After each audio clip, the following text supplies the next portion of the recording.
Ladies and gentlemen, my name is Coffee Break, and welcome back to the CoffeeCast ProCast edition, where I am bringing you a fairly exciting series between one of my favorite Terran players ever, MarineKing, who's spawning on the lower left-hand corner, that 7-ish, 8 o'clock-ish position. Oh gosh, the time positions, I always say this, the time positions are so hard on these kind of maps, well, pretty much on all Blizzard maps, because you always spawn in corners, and it can never be like, oh, you know, yes, we have MarineKing spawning at the nice 6 o'clock position. No, it's always like this 8:30 position or something.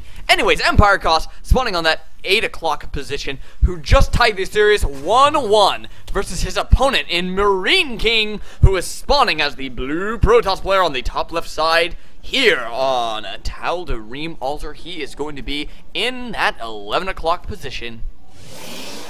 And what an exciting series this has been so far. I believe now, I do believe that this is a best of 5. So the winner of this game will have an advantage, but will not win the series.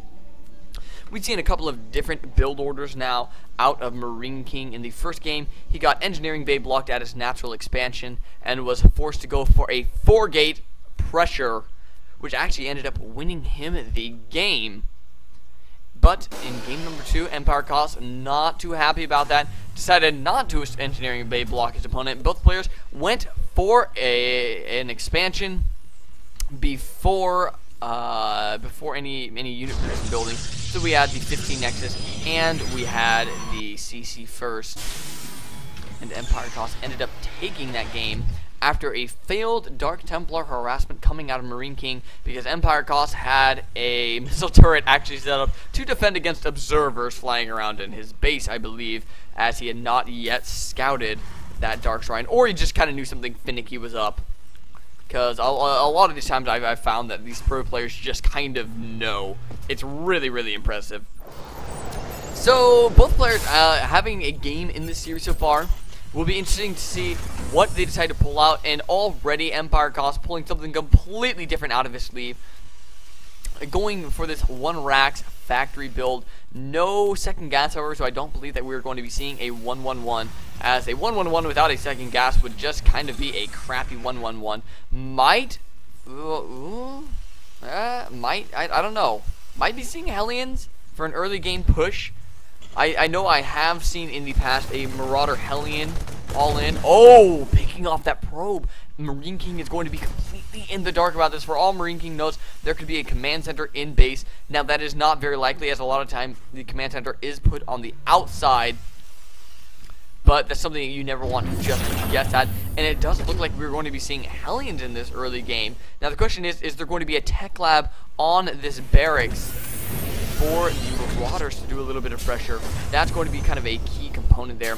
Over on the other side of the map, we did see a MarineKing go ahead, lay down an expansion at 17, follow up with a couple of gateways and his cyber core, everything pretty normal there.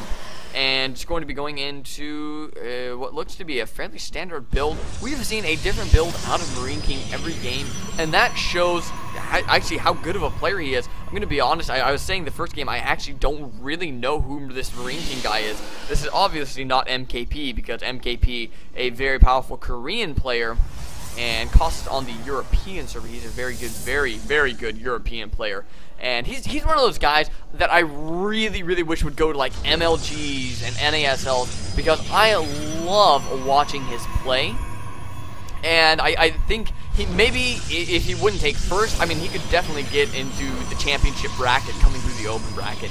He's a very good Terran player over in Europe.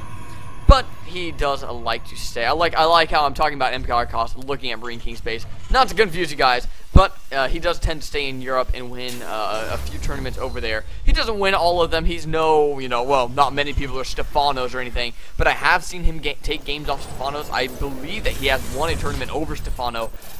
Not super recently, but when Stefano was still, was good. It was kind of when Stefano was the up-and-coming guy that everybody was like, oh my gosh, look, a French guy that can fight war games.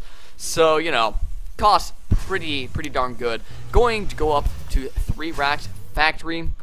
Where are those Hellions? Thought I heard them. There they are in the mineral line. Gosh, I've been keeping my eye on the minimap looking for those, and now as soon as I look away from MarineKing's base and look down at Costa's base to try to find them, well, there they are inside MarineKing's base. So it looks like he actually got a little bit of damage with those Hellions, did kill 11 workers, and now I feel crappy for missing that, because once again, I was trying to pay so much attention for those, and just kind of missed it. That Hellion play, the reason I will say that it worked is because it is kind of uncommon in PvT. You do not see Hellions come out too often out of the Terran player. They are decent in the early game, however, to kill shields. They're kind of like the fire bats from the original game, where if you got a few fire bats in the early game, you could just rip apart your zealots, your opponent's zealots, because the shields will just go down so fast. Now we do have a single bunker at the front for Empire Cost. I would actually like to see a second bunker out of Cost, just because he's always that super uber defensive player, and I really like to see that, because if you die in the early game, you're not going to get to the mid and late game to execute whatever strategy you're trying to save your minerals for. So it doesn't matter how good your build order is, you're gone. And it looks like we're going to be seeing a little bit of 4-gate aggression coming out of MarineKing once again. Those 3 additional gateways just now finishing up the pylon already in place. Doctor running up the ramp to see what exactly is going on. Another pylon being warped in on the high ground. Cost now knows what's going on and still not going to drop a second bunker. Just going to rely on his wit and natural charm to win him this battle. Now MarineKing is engaging with quite a few stalkers. Does have a natural arch. No SCVs to match repair that bunker. Where did those SCVs go?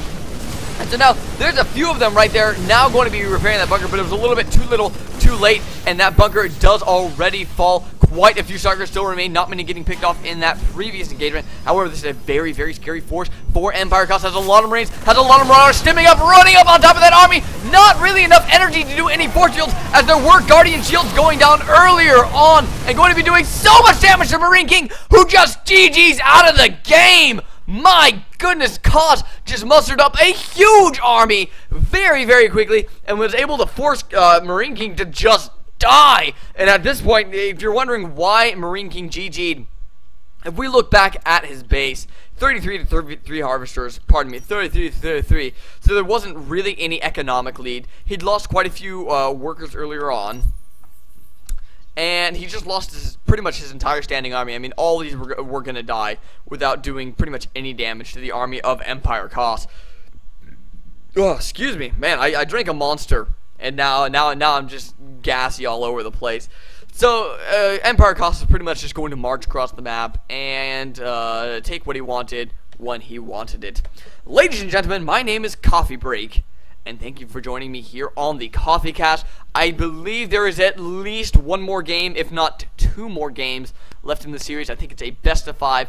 Click that subscribe button if you've liked what you've heard here. Leave a comment below if you didn't. Constructive criticism, always welcome here on the Coffee Cast, or just leave a comment about the game saying how much you love Empire Cost or MarineKing, because both these players very good.